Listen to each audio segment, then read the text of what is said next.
बिस्मिल्लाहिर्रहमानिर्रहीम। आज हम आपकी खिदमत में एक सबक आमोज अफसानवी किस्सा लेकर हाजिर हुए हैं। किस्सा है एक शख्स की सबसे छोटी बेटी का। छोटी बेटी अपने बाप का घर क्यों छोड़कर चली गई और किस तरह उसकी एक बादशाह से शादी हो गई।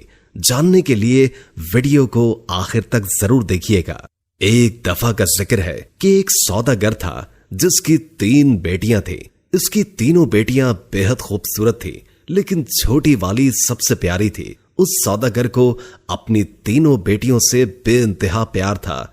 वो बस डरता था कि कहीं उसे कोई छोड़ कर न चली जाए। इसलिए एक दिन सौदागर ने फैसला किया कि वो अपनी तीनों बेटियों से पूछेगा कि वो उससे कितनी मोहब्बत करती हैं। वो यही सोचते हुए अपनी सबसे बड़ी बेटी के पास गया और पूछा, बेटी तुम मुझसे कितनी मोहब्बत करती हो? बड़ी बेटी ने जवाब दिया, बाबा जान मैं आपसे अपनी जान से भी ज्यादा मोहब्बत करती हूँ। बाप ये सुनकर बेहद खुश हुआ और अपनी बेटी को एक कीमती सोने की माला दी। फिर वो अपनी दूसरी बेटी के पास गया और उससे भी यही पूछा कि बेटी तुम मुझसे कितनी मोहब्बत करती हो? दूसरी बेटी ने जवाब दिया, बाबा मैं आपको इस पूरी दुनिया में सबसे ज्यादा चाहती हूँ। बाप बेटी की बात सुनकर खुश हुआ और उसे बहुत सी सोने की अशर्फियां दी।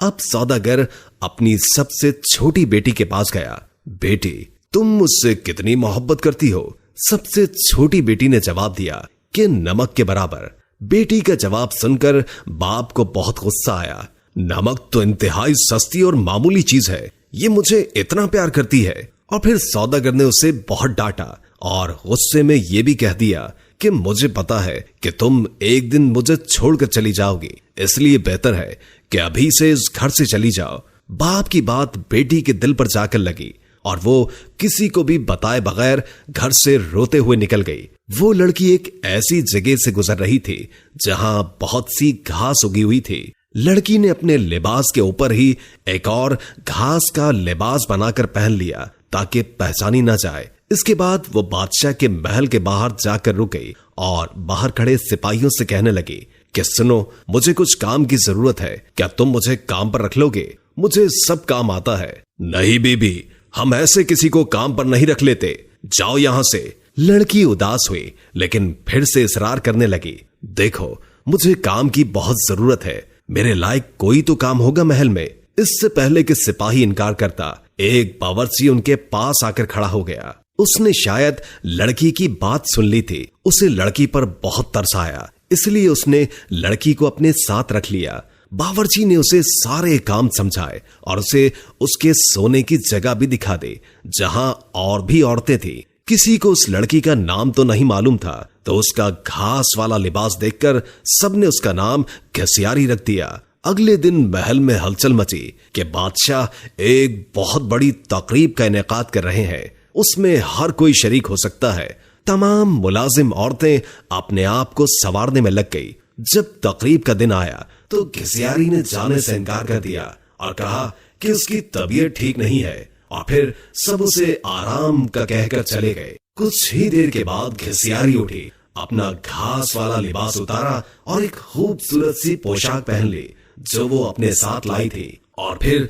उस तकरीब में चली गई। वो इतनी खूबसूरत लग रही थी कि वहां तमाम हाज़रीन की नजरें उस पर उठ रही थी। हर कोई ताज्जुब में था कि इतनी हसीन लड़की कौन है। वहां बादशाह का बेटा भी मौजूद था। उसने जब इस हसीन लड़की को देखा तो देखता ही रह गया, और फिर शहजादे ने पूरी तकरीब बस घसियारी के साथ बातों में गुजार दी। शहजादे ने किसी और की तरफ आंख उठाकर भी न देखा। फिर घसियारी किसी की भी नजरों में आए बगैर वापस महल में आ गई। अगले दिन औरतों ने कहा कि तुम्हें वहां होना चाहिए था। कल बादशाह का बेटा एक हसीना पर लट्टू हो गया और सारा वक्त उसी के साथ रहा। घसियारी बज़ाहिर उदासी हुई, हाँ काश मैं भी जा सकती।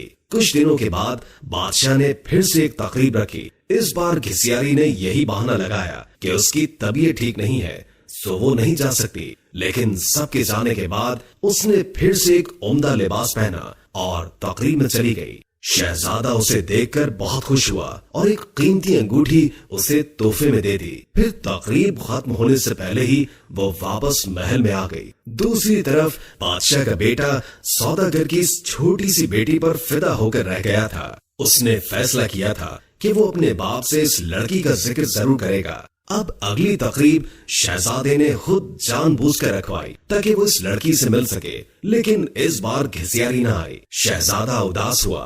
बादशाह को घिसियारी के बारे में कुछ भी मालूम नहीं था, इसलिए वो परेशान हो रहा था कि उसका पता कैसे और किससे करे। एक दिन शहजादे ने महल के मुलाजमों से सागुदाना बनाने की फरमाइश की। घिसियारी को जब ये पता चला तो उसने खुद सागुदाना बनाने की ख्वाहिश का इजहार किया। उसे इजाजत दे दी गई। घिसियारी ने सागुदाना बनाने के बाद वही कीमती अंगूठी जो शहजादे ने उसे दी थी सागुदाने में डाल दी। अब शहजादा मेज पर बैठा सागुदाना खा रहा था। जब खाना खा चुका तो देखा कि प्याले में अंगूठी पड़ी है। वो अंगूठी पहचान गया और जल्दी से अपने मुलाजमीन को बुलवाया। मुलाजमीन ने बताया कि ये सागुदाना घिसियारी नामी मुलाजमा ने बनाया है। फिर घिसियारी को बुलवाया गया। शहजादा घिसियारी को पहचान न सका, लेकिन जब घिसियारी ने बोलना शुरू किया तो शहजादे को उसकी आवाज सुनकर यकीन हो गया कि ये वही लड़की है जो उसे तकरीब में मिली थी और जिस पर